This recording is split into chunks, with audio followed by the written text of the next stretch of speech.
Okay, we're here. Welcome back, ladies and gentlemen, to the channel. My name is Filip Latocha. As you can guess by the title of this video, this is going to be the Chicago Triathlon weekend recap as I remember it. So, hopefully you guys will find some cool information out of all of this. I don't really necessarily want it to be like a big story time thing, even though it inevitably is going to become one. But yeah, just buckle up for the ride. This is probably going to be a long video, just kind of breaking down everything that's worked, things that didn't work during the race, the momentum from one race to another, and things like that. And again, if there's something you guys can pick out of whatever I'm saying in the next however many minutes that could help you on your future triathlon, sweet. That'll be like the best outcome for this video, if not to entertain you with stories of grandeur. So before we get into it, make sure you like and subscribe to the channel.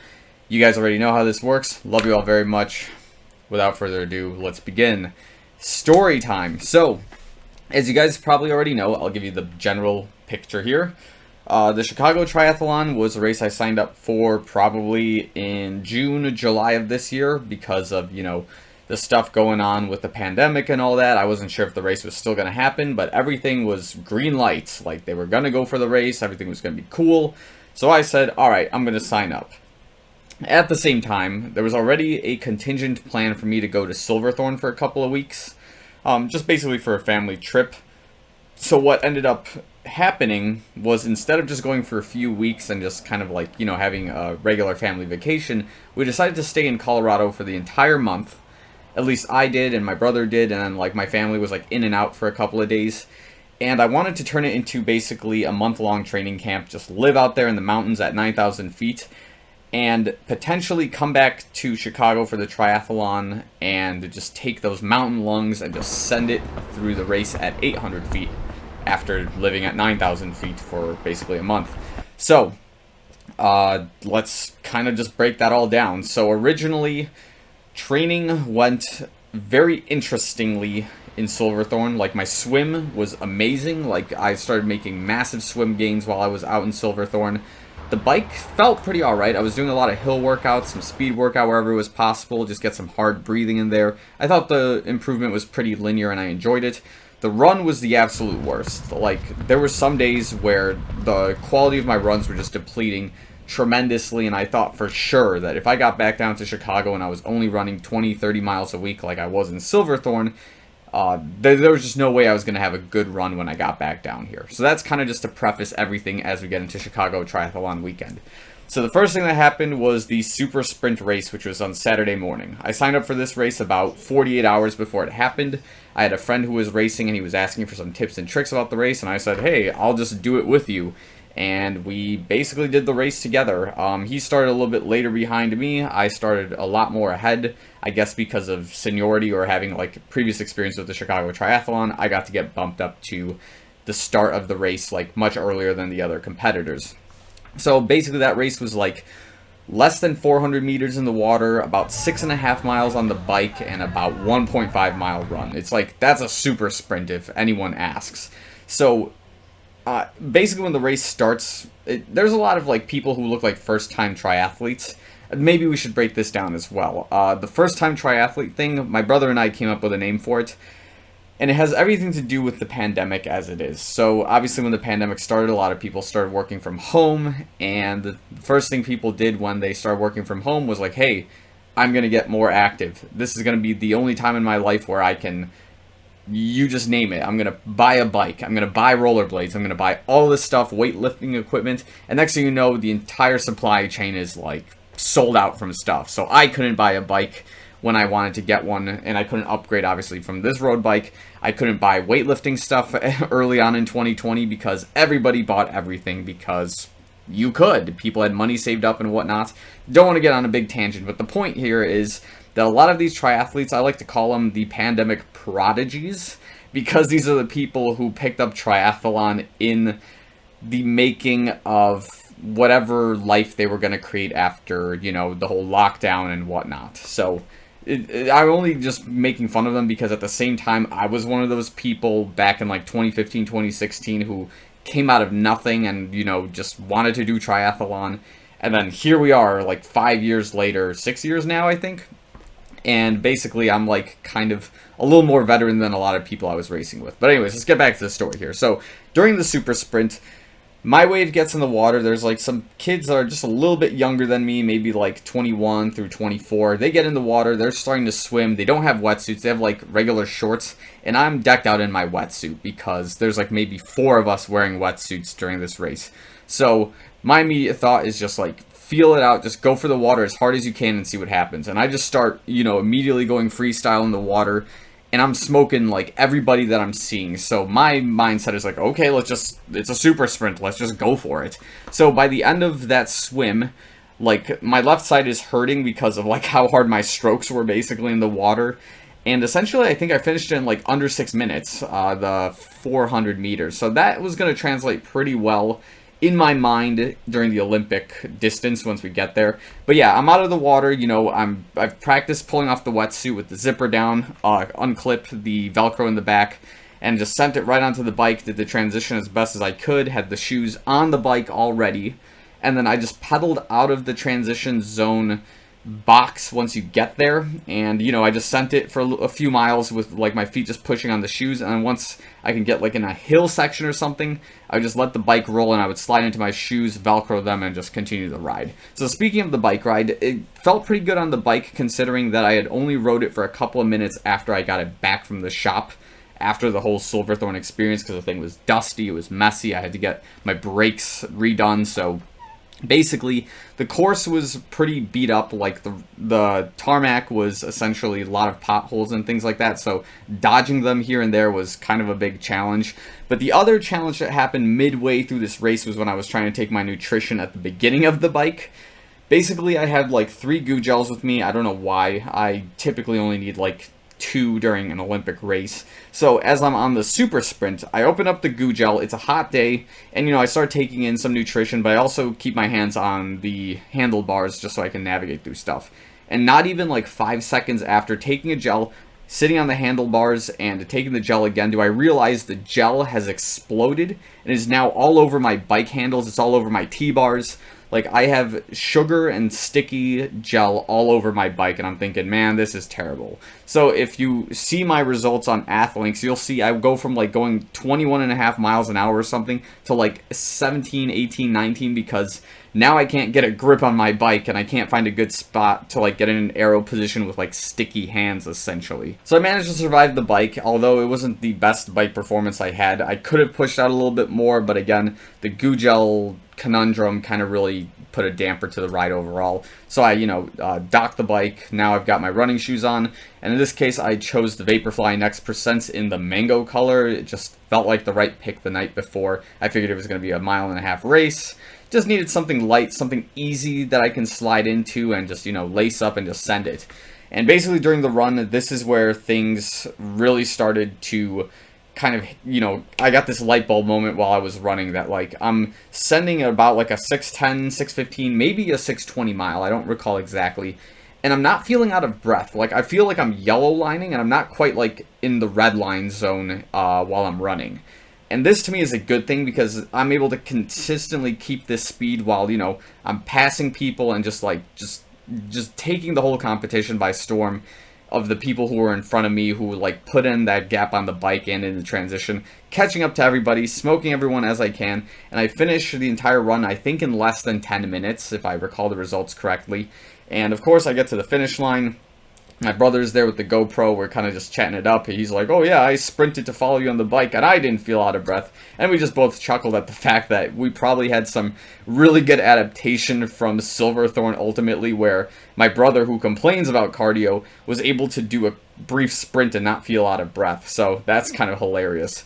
And then, of course, when the time we saw the results, I had taken first place in my age group, which at the time I was like, okay, let's hope I can keep that nobody behind me was faster than me and it's going to just swoop up from behind me on the results. Luckily, nobody did. I got my age group award. I think I was in top 20 overall during the race. I didn't expect that at all, nor did I expect an age group award. I just expected to have like a nice warm-up race leading up to the Olympic triathlon. And I guess in this case, I got what I asked for, and Ultimately, it was a really fun race. I would definitely do it again if I have the opportunity next year, if I do like the triple challenge for the Chicago Triathlon, which is the super sprint, Olympic distance, and the sprint triathlon, all basically within a 48-hour span or something like that. So that was the super sprint. Had a good time with it ultimately. Gave me a lot of good momentum leading up to the Olympic race, and I felt a lot better about my odds of doing well during the Olympic race. Granted, I need to make sure that my diet was correct leading up to the race. So in this case, we had Lou Malinotti's pizza and some other pasta and some other good stuff like that. We got the hotel near the race start line so I could get a few hours of sleep. Just got on the bike, ride for 5 minutes to the transition zone, drop everything off, and everything will be good. That has been the tradition, I think, for the last 2 or 3 years that I've been doing the Chicago Triathlon, minus 2020, basically leading up to the race. So let's talk about the Olympic distance triathlon and how that turned out, because there's a lot of good stuff in here. So, I mean, race morning, everything was pretty cool. I slept for like maybe 3.5, 4 hours. I woke up at like 4:15, 4:30. Transition closed at like 5:45. I get there, I drop all my stuff off. I get a bike tech to, get some air in my tires, to check out my brakes and all this. Everything's cool. Everything's good in the bike, transition zone area. All my stuff's laid out. I see a lot of like new faces during the, the transition zone stuff. It turns out that, I guess this is another tangent, that because of the lockdowns and stuff, typically there's 51 countries or was it 49? Some kind of high number of countries that were represented in the Chicago Triathlon. This year, only 4 countries were being represented, and that was the ones that had access to the United States. So that means there was a 30% reduction in the field ultimately, which for me, that's an awesome thing, because that means there's less people in my transition area. There's more space between the bikes, so you have, a lot more room for yourself to basically be able to unhinge the bike off the railings, to be able to have your stuff lined up somewhere where, it's not going to be in the way of other people's stuff. And it really worked out well, I think, in the transition zone. So as we get there, I think I'll break it down more. In the swim, okay, before the swim begins, and I'm pretty sure this kid's going to watch this video. He told me he was subscribed to the channel at the end of the race. But basically, I met one of my former training partners, a kid that I used to see at my gym. We used to train together in 2019 for like some triathlons and stuff. I see him 5 minutes before a certain wave goes. He fist bumps me, and I haven't like seen him in a long time. And I don't know, it was like I was probably in the zone. I like remember fist bumping him. It was like, "Hey, good luck. I'll see you out there." And I don't remember saying it like anything at all. I was just like, "Wait, what? Like this kid's at this race? Like this is crazy." And I just didn't expect it at the time, and I was kind of in the zone. I didn't say anything. I'm like, oh, okay, cool. So the race kicks off, and I see that I think he went either 2 or 3 waves ahead of me, because he was in the age group for I think like 18 to 21-year-olds, or like whatever that age group is, 18 to 24. I completely forget, but I think it's 18 to 21. So they have like orange caps or something like that, or a different color that was previous. So the way it works is the orange caps are that age group. Then the silver caps are 24 to 29, first wave, and then I was in the purple, which is the second half of the 25 to 29-year-olds. So we basically had a really big field for our swim age group, and I was in that second like wave of it ultimately. So I see that they go off. Then of course the silver caps go off, and as we're lined up, I see that I'm like one of the people in the front of our wave, which is wave 7. And like everyone else either like doesn't have a wetsuit again, or is like looking really nervous. And it's kind of taking like me back to 2016, 2017, where I was kind of like the greenhorn during the Chicago Triathlon, and I was the one who was nervous about going in open water and like trying to have a swim. And I'm just kind of looking around. I'm having a good time. I see my brothers filming on the GoPro, and I start like, we just start talking trash whenever I see him. I tell him that I'm like hungry, and it just ultimately was just really fun. I was just having a good time, just jumping around, dancing to whatever music was there. But a lot of people were in my corral were like really nervous. So I'm taking it that a lot of those people probably picked up triathlon during the pandemic. Maybe others are just a lot more concentrated than I am, and they're like, we're going to do so awesome, it's going to be crazy. So, of course, we get in the water. Some of the people definitely already nervous. Not a lot of wetsuits, which is okay. And I'm kind of just talking to the people. I'm like, hey, if you're a fast swimmer, go in front of me. I'm going to kind of sit in the back here. You'll probably see in the video, I'm like right next to this giant orange buoy because my game plan was to stay as closest to that edge as possible. But don't cross over so you don't collide with the people going the other direction while you're swimming. And yeah, there was like one person who took it up. He's like, oh, swimming's the best thing I've got, so I'm going to go in front of you. I'm like, my man, let's go. So of course, the gun goes off, I'm swimming, and what I realize is that a lot of the guys, including the guy who was in front of me, are not really keeping up very well. So it seems like I just take off pretty well. I'm having a good swim overall. I know based on the super sprint momentum that I had from the day before that my swim has actually tremendously improved since then. And I'm seeing that, of course, like, there's some guys who are keeping up with me. I'm able to keep in some of the drafts of, like, other people who are coming alongside me. But what's happening realistically now is I'm seeing that I'm, like, in the front of the purple pack. So, slight clarification. Of course, when the swim start always happens and everyone's already in the water, it's just chaos, right? So whether there were other purple caps that were storming in front of me or not is kind of beyond the point because I didn't see any at the time. And I just, I did the first loop, which goes up to down to the Field Museum, and then we loop back around, and I see that there's some guys who are keeping up with me. And I'm beginning to see that some of the silver caps that were falling behind, who are doing, like, I believe this is just like the breaststroke. Some of those guys are like paddling along doing that. I see a guy who's on his back just trying to like breathe, take it easy. So I'm seeing that the field is a lot less experienced than it has been in the past, which is okay. No jab on those people whatsoever. It's just something I've observed as somebody who's done this race for now 4+ years. And of course, like, I don't see any more purple caps when I'm in the water. I'm seeing that I'm catching up to the silver caps. I'm seeing that I'm swimming with some of the orange guys towards the end of the swim leg. So I'm thinking, okay, if I can catch up to these orange caps, I'm going to catch this kid that I was talking to at the beginning of the race. Potentially, we'll see what happens. So I'm out of the water. I'm feeling pretty good. Turns out I swam the entire swim section of this course in about 27 minutes and some change, which historically, I can't give you the 2019 swim time because the swim was canceled in 2019, but the 2018 swim time, which is, I guess, the next best option I can give you, was about 29 minutes and like 28 seconds. So I basically PR'd by over 2.5 minutes in the open water. So whatever I did in Silverthorne, it worked to perfection. I had an awesome swim. I didn't feel beat up whatsoever from the swim. It felt like I could have kept going, and I was feeling more and more aggressive and more violent and more confident in the water ultimately. And what I mean by violent is, like, if I see people, I'm not gonna like sit back and just be like, oh, okay, I'll just like stay away from the feet. Like, I will make aggressive maneuvers around people in order to keep them out of my way so I'm not slapping their feet and risking myself getting kicked in the head. It's never happened before, but I've seen it happen before. It's not a pretty way to start the race whatsoever. So, bike leg, let's talk about this. It started off, I think, pretty well. I always know that the course, you have to start on your lowest gear just to climb up the hill or the highway inner pass that gets to the Lakeshore Drive path, and then once you're at the top, it goes pretty fast. So the course, of course, follows Lakeshore Drive. I like the course ultimately overall. The only trick with it this time was there's a lot more potholes than I remember in the past. That's okay. It's not to say that there weren't any ever to begin with. There was just substantially more. So, of course, within the first 5 miles of the bike, I always take a goo gel. I'm now more conscious of watching the goo gel instead of watching it explode all over my bike this time around. So, of course, I take my nutrition, get some water, got some Gatorade. Everything's going pretty swimmingly at this point. On the bike, I pass up a lot of the charity wave, which was, I think, the third wave that go off, because a lot of those guys, again, they're riding, like, commuter bikes with fatter tires. They don't have, like, bike clips on their pedals, basically.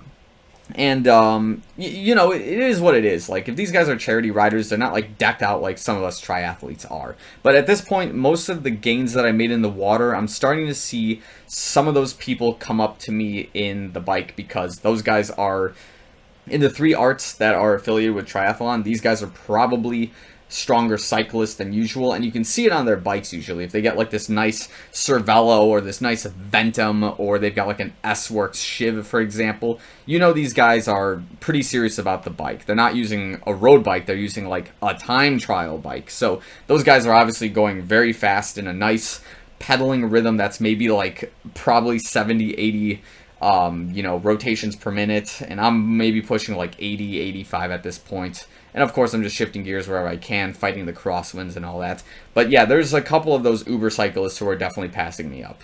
Of course, the course continues. I do get some nutrition about towards the end of the course when we're in the CTA tunnels, which is like not public access, but during this race, you get to ride on the CTA tunnels, and it's like a really sick road. There's not a whole lot of potholes. Once again, it goes into like the former stockyards just under Millennium Park. Really cool.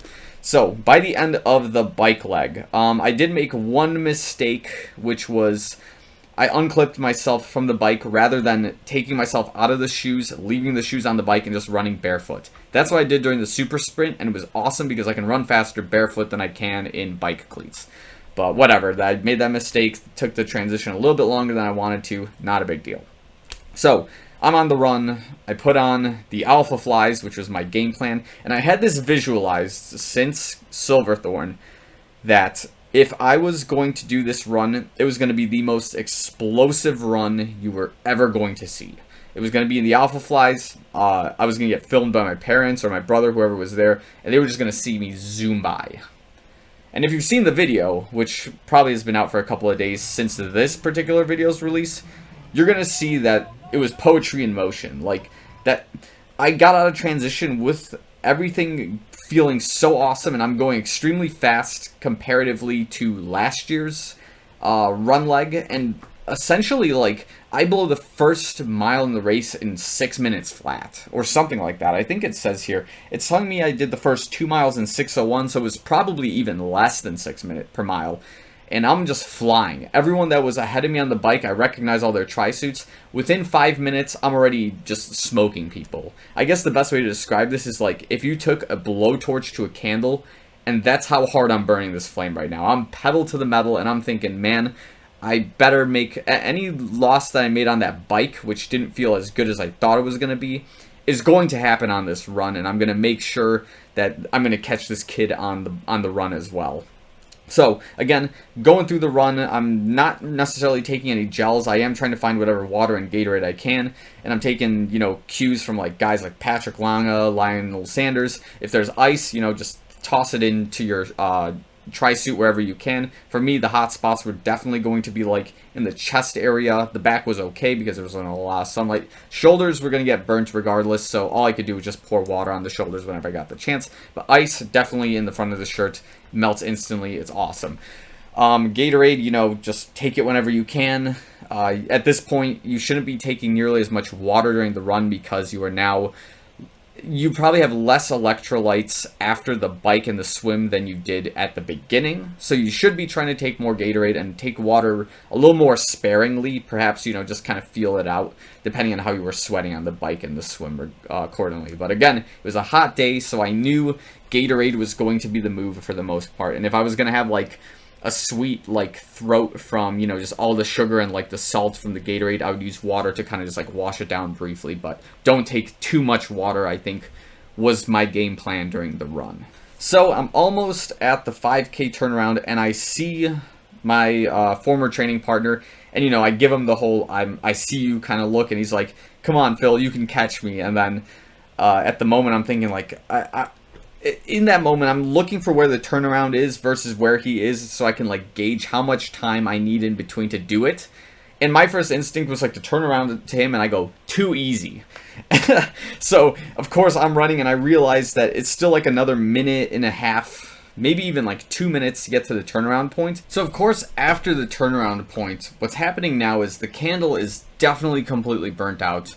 I'm losing speed very fast, and I'm starting to think, man, if I'm going to catch this kid, I need to go a little bit faster. I'm not sure what pace he's running right now, but what I know for a fact is I'm slowing down a lot. And despite the fact that I can see a lot of the former people that were in front of me, on the turnaround point, might be 7-8 minutes after the turnaround point, they're just looking at me wasn't this kid just zooming past me? I'm like, man, yeah. So there were a few guys who were Uber bikers who were seeing my speed on the run, and they were thinking, God, this kid's insane. But anyways, that's beyond the point here. So at this point in the race, I'm definitely just holding on for dear life. There's just no way I can push another 6-minute mile out of myself. Just whatever pace I was running at the time, just going at whatever I was doing. It's all I could handle at the time. So I think at this point, it looks like it dropped to about a 6:40 minute per mile average. So it was getting pretty down there in my book. For a lot of people, a 7-minute mile is pretty good, but I digress. So of course I get to the finish line, or I'm getting close to it, and usually by the time I get to the finish line, I'm feeling pretty gassed out, and I'm also feeling really nauseous because I know I'm about to do a sprint, and I know I'm going to hurl at the finish line. This time around, I do the sprint, I get to the finish line, and I'm feeling like full of energy. Like, it's good. Like, I don't feel like I'm going to puke. Everything's like kind of stable, you know. I give, you know, the fist up in the air, like, yes, we did it. And then, you know, I do my traditional, just lay on my back for like 10 seconds on the ground. Everyone's rushing, just throwing like ice water and like towels at me. They're like, oh, are you okay? I'm like, yeah, I just need like a few seconds just to kind of like just bring myself back to life, basically. So, again, after the race, I find out like I missed the kid by a few minutes in this case, but no big deal. We kind of had like some small talk at the end of the race, nothing crazy like that, and then of course I'm on my merry way. And yeah, that's basically the recap. So let's talk about the times overall for this year and how it compares to the 2019 and the 2018 race. So these are the times. I'm going to have them listed somewhere up here, but basically the swim was done in about 27 minutes 7 seconds, the bike was done in about an hour 15 and 27 seconds, and the run was done in 41 minutes and 18 seconds, which seems to be a really good time overall. Now, comparing it to 2019, there was no swim, so it's hard to use that as a comparison point, but the bike was done in about an hour and 12 minutes with 14 seconds, and then the run was done in 42:09. So, here's the caveat, obviously, is without the swim, that makes everything a lot different. But even so, my run this year was faster by almost a minute comparatively to last year. And then I obviously lost about 3 minutes on the bike this year versus last year. Again, probably due to the fact that my bike was just not nearly as confident as it was in 2019. It's possible. And then the swim from 2018 compared to this year. So it looks like it was 29 minutes and 28 seconds in 2018. And the swim here was 27:07. So basically that's pretty obvious. It's a 2.5 minute PR in the water, and in the water that's kind of a big deal. So whatever happened in Silverthorne worked to perfection out here during the race day. So let's see. The hypothesis, of course, was that training in the mountains was going to make the Chicago Triathlon a lot faster, a lot better. I was going to have a little bit more efficiency. I was going to have more oxidation in the blood, and the race would just go a lot better than anticipated. So the overall consensus is yes, this is definitely the case. There's a lot of other factors to consider, but for the most part, based on how I felt during the run, during the swim, and kind of during the bike as well, like I didn't feel like I was getting worked to the limit, but there were things like on the bike that could have been a lot better, such as obviously having a more expensive bike, having a TT bike for that particular course, maybe being in aero position more often rather than kind of staying more relaxed and more conservative on the bike. And of course the swim, like I couldn't ask for anything more other than having clear water or somebody at my pace in front of me that I could draft behind. That would be pretty sick. The only thing I could have potentially asked for during the run was somebody running about my pace that I could like run next to or keep up with, rather than playing leapfrog off of people. That would have been pretty sick. But again, the run was completely unexpected the way that rolled out. It is kind of crazy that it was a positive split and I did burn out in that sense. But it's okay. Like, it is what it is, I guess. So it still ended up being a PR even compared to the 2019 race without a swim included. So basically less activities overall. So I guess we're going to conclude the video here with the overall summary of how the weekend went. It was pretty epic. I enjoyed it a lot. The Chicago Triathlon is one of my favorite races on the calendar because of the fact that it's like a whole accumulation of summer training, and it's at the end of the summer, so it's like you put all of that together and it just blends into this one final hoorah during your summer vacation to just kind of end it out with a bang. Because then what happens, for me at least, is in this pre-fall time, it's Chicago Marathon training. So like basically the next 6 to 7 weeks are going to be dedicated to running 60, 70 miles a week, having long runs again, and basically it's just everything changes from this point forward. So it's exciting, and I love the Chicago Triathlon. It's a good milestone every year for my race calendar, and I will definitely do it again in 2022, hopefully with a better bike though, for sure, and then hopefully, of course, keeping the same swim and run physique, if not better, but we'll see, you never know. So I'm going to end the video there. Thanks so much for watching this long video. If you enjoyed it, give it a thumbs up in the in the algorithm, and then of course comment down below if you guys got any questions or any suggestions moving forward. But we're going into Chicago marathon training season, so that's where these videos are going next, including of course my shoe reviews from things that have happened in Colorado to some of my shoes that I'm definitely going to showcase. So lots of cool stuff coming up real soon. So thanks again for watching this video. I'll see you guys in the next one.